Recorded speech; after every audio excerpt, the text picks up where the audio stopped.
There again, that's something that you probably need to discuss before you get married, because in order to become one, you need to have some things in common. And I believe the more of the fundamental, basic priorities that you have in common, the better you have of having a successful relationship.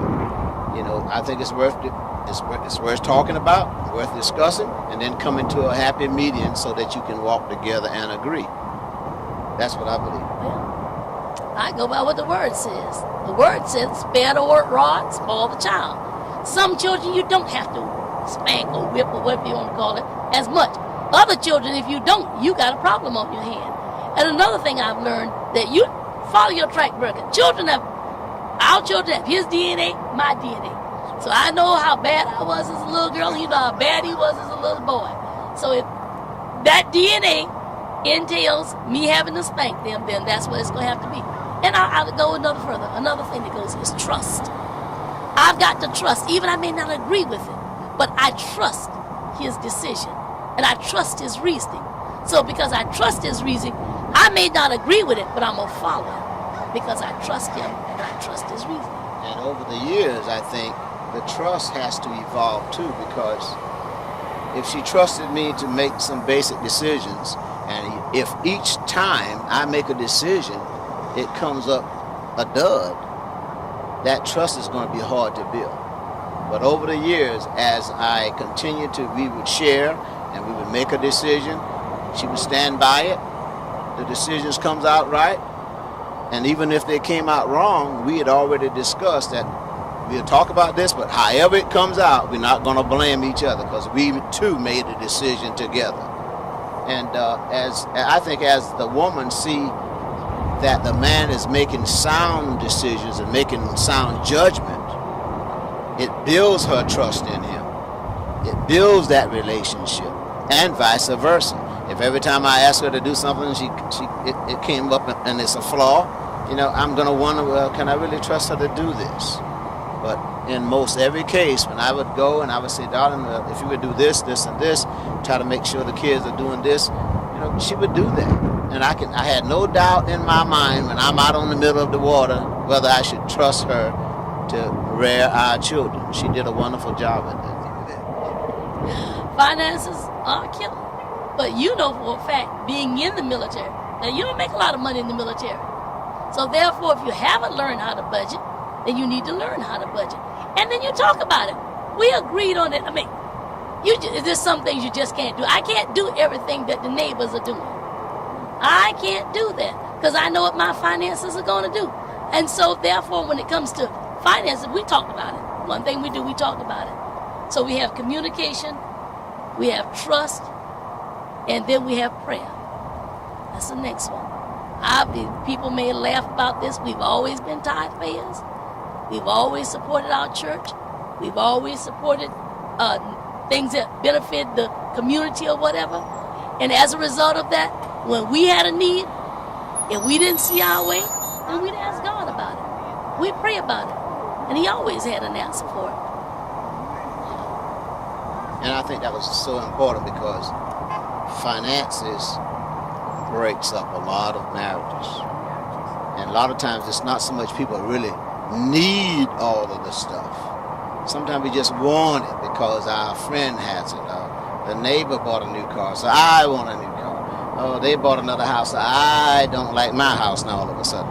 I think it's a matter of discipline. I think it's a matter of greed. In a lot of cases, people have greed and they just desire to have all this stuff. And then when the debt starts to mount up and we don't have enough money, a lot of times before they will sit down and reconcile and work things out, one or the other will look for the door. I can do bad by myself and they're out. But yeah, so I think you have to work together and you have to learn to live within your budget. Sometimes the wife may be a better budgeter. Sometimes the man may be the best budgeter. But whichever one that is, so be it. Work it and work it and work it. A lot of people say, oh, the man's supposed to budget the money. He's supposed to do all that. Well, if you're not good at balancing your checkbook, by George, if God given you somebody that can, let them do it. And you guys kind of handle it that way. But to each family, it's going to be a little different. Yeah. And if neither don't want a good budgeting, then go to a budget class. Go and find some help. Dave Ramsey has a good system out there to keep your budget together. But you do what it takes to make your budget work. First of all, we tried to do it by precept and example. We didn't tell them to do anything that we weren't doing already in our house. And before they got married, because we have 3 girls and 1 son, 2 of our girls are married, I sat down, I talked with my girls about marriage.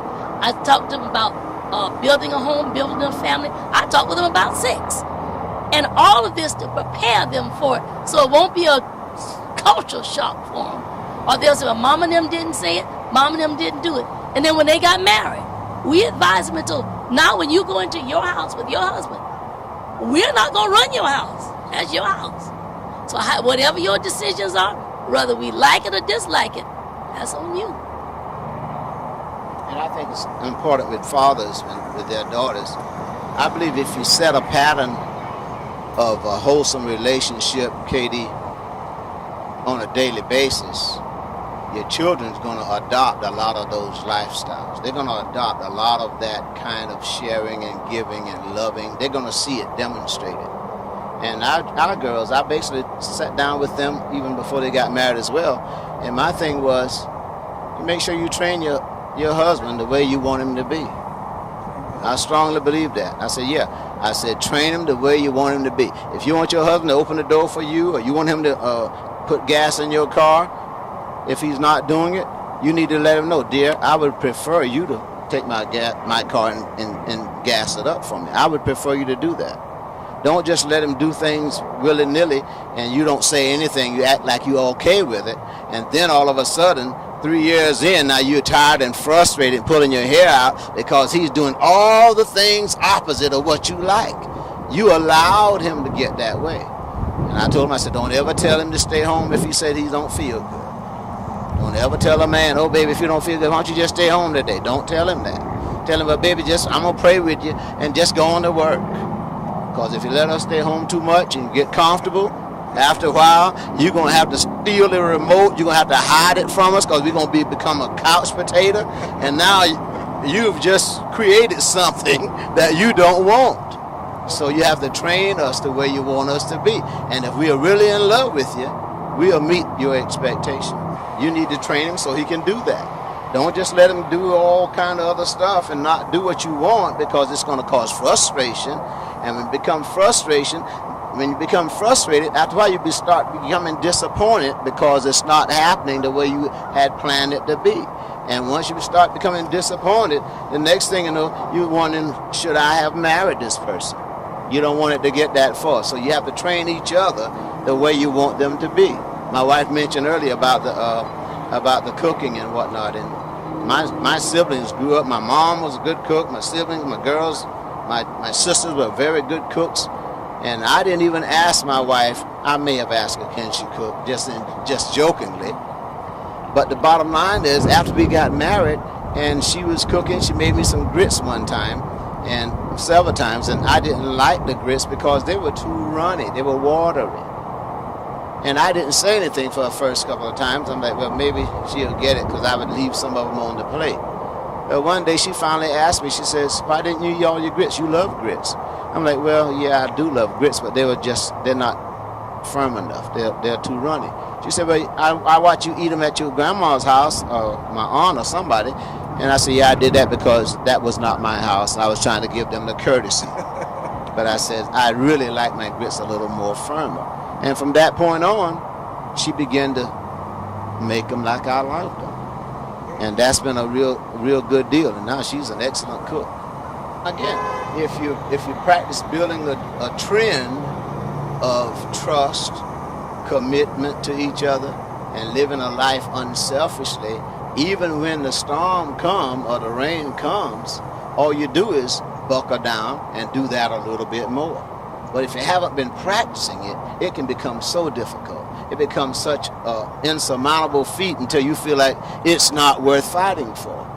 I mean, let's face it, every marriage and every relationship is going to have some trials. They're going to be tested. But I believe the more you set a pattern of working together, being unselfish, trusting each other, the easier even the storms will be when they come up in your life.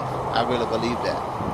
I can tell you another good answer for that one also, along with that. And we have a spiritual marriage, and it's based on godly principles. And when we disagree and look like I can't agree with what he's saying, he can't agree with what I'm saying, we'll just get on our knees, go down and pray about it, say, now, Lord, you know this situation, we trying to get an understanding, whatever the thing is.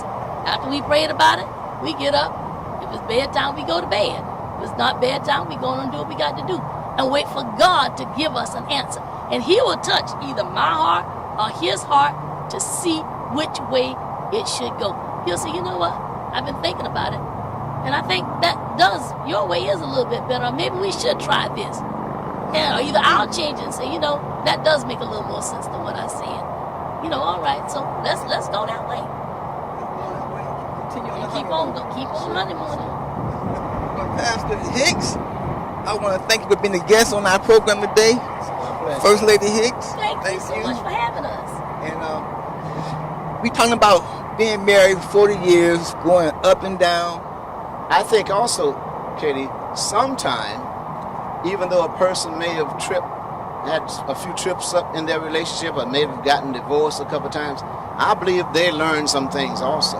Because I think it's a fool that keeps making the same mistake over and over. So each time you make a mistake, I think it's very important that you back up, you analyze the situation, look at what you did wrong, and certainly you may not be able to rectify that current situation, but you can have information to go forward and encourage others of what not to do. So sometimes, even though a person might have had divorce, and sometimes they might have had some terrible relationships, if they have really learned from them, they can help encourage somebody else on what not to do in order to make their marriage work. But when you lived it out, it certainly makes a lot more difference and it has a lot more credibility.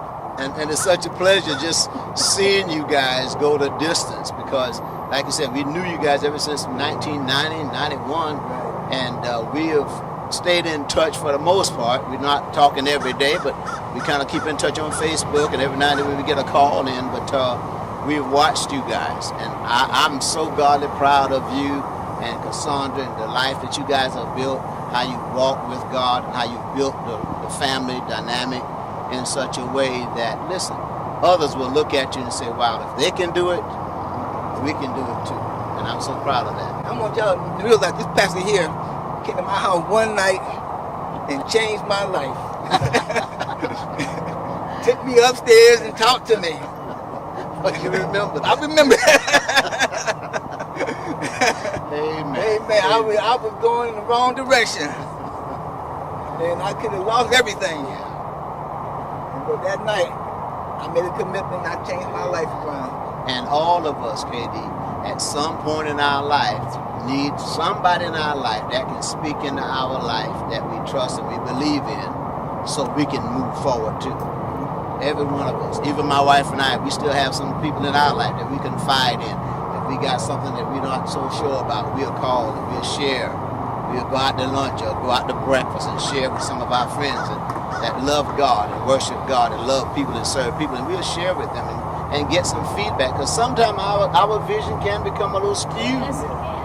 Yeah, sometimes it can, especially if it's a controversial situation or if it's something that's very sensitive to you, you have a tendency to be a little partial. So sometimes a little outside counsel, a little outside help is very welcome. And we still go on dates. We still go on our little honeymoon outings that we call them. Because once it gets a little stressful, with kids in church and everything, I'll just make a reservation and tell them, hey, you reserve Thursday and Friday for me, or he'll tell me you reserve Monday and Wednesday for me, and we gone. We gone. You gotta keep that home fire burning. That's Amen. right. Keep it going. I mean, this has been a great show. We just want to thank y'all for being here today. Well, thank you, sir. And if I may, I still love this woman here, even though she's a little shorter than me. Propose to her. Oh my God! Don't pressure me. All right. We want to thank y'all for watching our program today. Tune in again next week. God bless you.